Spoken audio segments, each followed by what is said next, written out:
Well, good afternoon, everyone. A warm welcome to Peterborough Cathedral on what is for us a very good day, a very good news day in a world where there's so much bad news for us. It's exciting today to be able to say that we launched in January an emergency appeal for £300,000 to keep the doors of our cathedral open and our cathedral free for entry for all people. I'm delighted to say that we have reached the target on this last day of March, and in fact we have exceeded it. And that's really important for us. It means that we have secured for the moment all our wonderful music that we do. Behind me we have our choristers. We've maintained this building to be a place where people can come and delight and wonder in the history and the stories of this place. Our work with education, our hospitality to anyone who comes. All this is now made possible by the support we've had, such generous support. We've had over 1,000 donors, tiny gifts, £5, £10 in an envelope, to some very significant gifts.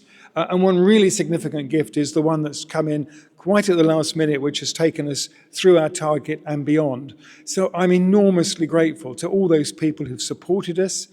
I'm really humbled, actually, by some of the messages that we've received of goodwill, and for people for whom this place is so deeply important in their own personal story. And so that's really humbling that we're doing this not for our own benefit, but for the benefit of our city, of our diocese, and for the wider region. So this is a really important moment. Of course, it's not the end of the story. Some of the underlying fragility that we have, the cost of maintaining such great buildings, all our beautiful landscape gardens, our choirs, our activities, our hospitality, all this doesn't become any cheaper and is not resolved forever today. But it is a good start. And it gives us time, we hope, to plan for the future and hopefully to encourage those who've supported us to become regular donors, regular supporters, so that we can look forward to the future with real confidence to ensure this place, which has been at the heart of this community for 1,500 years in many ways, and this building for over 900 years, that it continues to be a place of warm welcome, of wonderful worship, and of service to all who come. So we need to carry on working hard. If people are still thinking about giving or donating to us, that would be really, really valued. We can't just feel we've done the job. It's just the beginning of a new stage of our journey. But we are delighted. We are confident that we can find ways to maintain all that we're doing. And I'd like to thank personally every single person who's contributed to this appeal. And as I say, if you're still thinking, please do support us.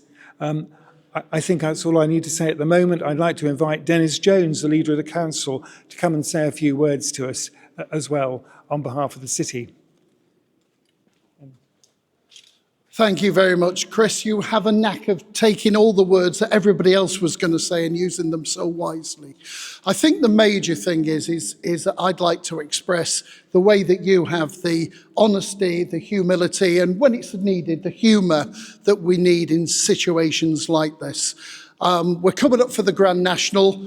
As Chris has already said, we're over beaches, but the chair and the rest of the race is still to be run. And if you are thinking of adding something, it would be greatly, greatly appreciated. Now, draw parallels between what's happening in our own city of the council and administration that I lead, and indeed with the cathedral.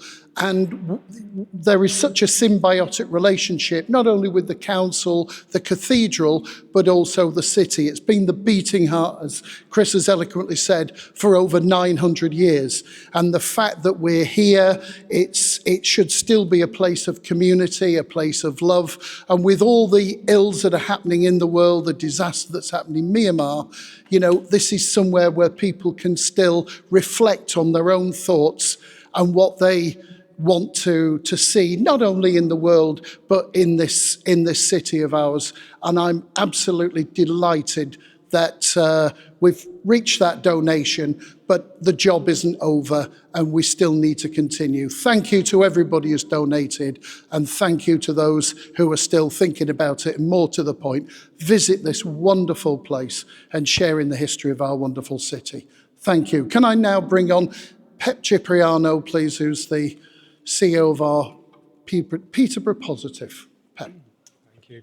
Again, just to basically repeat what everybody said, I think I have a man cold today, but this has actually cheered me up no end. It's probably the best news I've heard all week, all year.